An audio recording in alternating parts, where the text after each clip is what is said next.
Almost a week since the Pahalgam attack and the cold-blooded killing of 26 Indians, yet the global response has been little more than ignorance. World leaders may have pledged solidarity, but do they really care beyond that? Look at Donald Trump, the President of the United States, arguably the most powerful man in the world. What does he have to say about Kashmir? Listen to this. I'm very close to India and I'm very close to Pakistan, as you know. And they've had that fight for 1,000 years in Kashmir. Kashmir's been going on for 1,000 years, probably longer than that. And it was a bad one yesterday, though. That was a bad one. Over 30 people.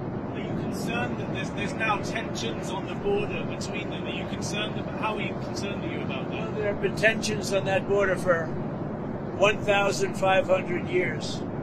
So, you know, the same as it's been, but they'll get it figured out one way or the other. I'm sure that I know both leaders. There's great tension between Pakistan and India, but there always has been. There's been tension on that border for 1,500 years, he said. India and Pakistan have been fighting for 1,500 years. That's what Donald Trump has said. 1,500 years. You can almost hear South Asian historians screaming into the void. Anyone with a high school education knows this. Pakistan did not exist before 1947. Kashmir became a flashpoint only after partition. And yet, Trump thinks he's discovered some ancient blood feud. The faux pas would have been funny if it did not symbolize something so stark, the unabashed ignorance and insensitivity of the West. For them, a terror attack in South Asia is not a tragedy. It's a feature of the landscape. If a bomb goes off in Paris, it's a terror attack. If it's New York, it is terrorism that must be avenged. The perpetrators are named. They are hunted and crushed. But the same thing happens in Kashmir. And the vocabulary changes. Suddenly, it's a long-standing dispute. The killers become phantoms. Their affiliations are blurred. Look at the United Nations Security Council, the body responsible for global peace and security. The UNSC has condemned the terror attack in Kashmir's Pahalgam, and this is their statement. I'm quoting. The UN Security Council has strongly condemned the terror attack in Jammu and Kashmir's Pahalgam. In a statement, Council members emphasized that terrorism is a major threat to global peace and must be fought in all its forms. Guess what? The UNSC just pulled off a magic trick. It made the killers vanish from its statement. And how did that happen? Reports suggest the initial statement mentioned the TRF, the resistance force, TRF, an offshoot of the Pakistani terrorist group Lashkar-e-Toiba.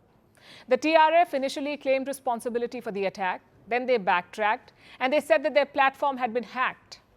With this, they tried to evade responsibility.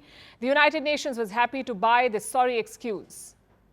After all, the TRF is not even designated as a terrorist organization by the UN.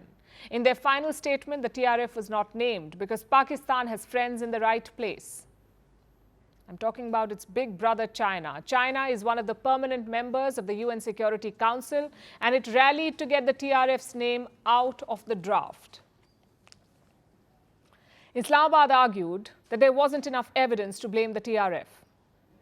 It called for an independent investigation. Beijing backed the proposal. The UNSC went along with it, and that's how we got that useless generic statement. Although it was hardly surprising, we've always known that this hypocrisy and double standard exists. Year after year, India is asked to show restraint. Year after year, India is told not to escalate.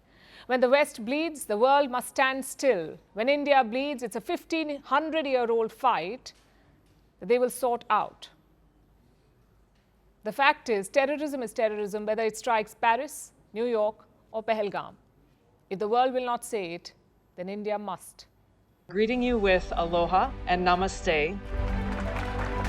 I love India. Presence, occupation of a territory by another country pertains to India, what we saw in Kashmir. How do you see Trump's America? Yes, the current administration behaves differently from the previous administration.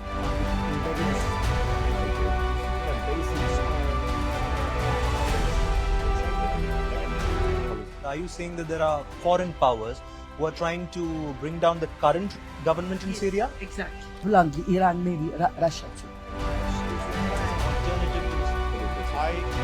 Prime Minister Modi committed to South-South, cooperation. Not over 50%. Is Ukraine prepared to pay the price for that peace? No compromises at the cost of territorial integrity and sovereignty.